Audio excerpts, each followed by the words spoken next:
Hello guys, welcome to my channel. আজকে একটা প্রতিবেদন নিয়ে এসেছি, যেটা আমেদাবাদে একটা ভয়াবহ যে বিমান দুর্ঘটনাটা ঘটেছিল সেটা নিয়ে। আপকামিং যে ক্লার্কশিপ এক্সাম রয়েছে তার জন্য ভীষণই গুরুত্বপূর্ণ। প্রথমে সেটা হচ্ছে হেডিং, আমেদাবাদে হচ্ছে বিমান দুর্ঘটনা। তবে নিজস্ব সংবাদদাতা, কলকাতা, 13ই জুন। ঘটনাটা যেহেতু 12ই জুন ঘটেছিল, তাই তার পরের দিনের ডেট 13ই জুন দিতে হবে। 12ই জুন দুপুর 1:30টায় আমেদাবাদ এয়ারপোর্ট থেকে উড্ডয়নের প্রায় কিছুক্ষণ পর ভেঙে পড়ে লন্ডনগামী এয়ার ইন্ডিয়া যাত্রীবাহী বিমান। এই মর্মান্তিক দুর্ঘটনায় নিহত হয় প্রায় 250 জন। সাম্প্রতিককালে এটি দেশের সবচেয়ে বড় ভয়াবহ দুর্ঘটনায় বলেই মনে করা হচ্ছে।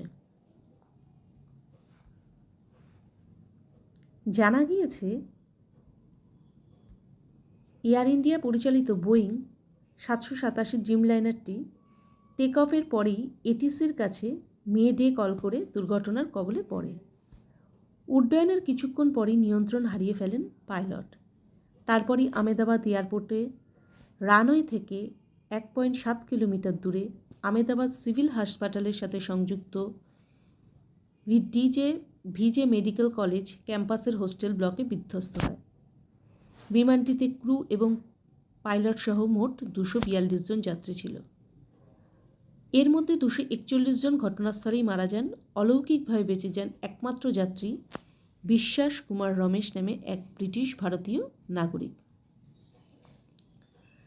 দুর্ঘটনার পর দমকল, এনডিআরএফ, সেনাবাহিনী দ্রুত ঘটনাস্থলে পৌঁছে উদ্ধারকার্য শুরু করে।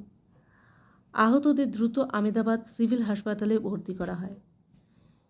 মৃতদেহগুলোর পরিচয় শনাক্ত করতে ডিএনএ নমুনা সংগ্রহ করা হয়। এই দুর্ঘটনার প্রকৃত কারণ এখনও স্পষ্ট নয়। বিশেষজ্ঞদের মতে এটি একটি যান্ত্রিক ত্রুটি অথবা পাখির সঙ্গে সংঘর্ষের ফলে হতে পারে। বিমানে ব্ল্যাক বক্স উদ্ধার করা হয়েছে এবং তদন্ত চলছে। এটি ছিল বোয়িং, এটা হচ্ছে বোয়িং হবে, স্পেলিংটা ঠিক করে নিও, 787 ড্রিমলাইনার মডেলের প্রথম মারাত্মক দুর্ঘটনা, যা বিমান শিল্পেও চাঞ্চল্য সৃষ্টি করেছে।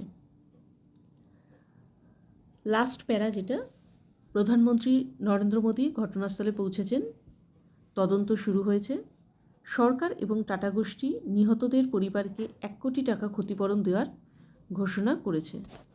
এছাড়াও মেডিকেল কলেজের ক্ষতিগ্রস্ত হোস্টেলটি পুনরায় নির্মাণের সহায়তা করার প্রতিশ্রুতি দেওয়া হয়েছে। এখানে মেডিকেলের লটা লিখে নিও। এই ভয়াবহ দুর্ঘটনার পর সাধারণ মানুষের মধ্যে বিমান চড়া নিয়ে আতঙ্ক সৃষ্টি হয়েছে। অনেকেই ভ্রমণ বাতিল করেছে। Thank you for watching this video.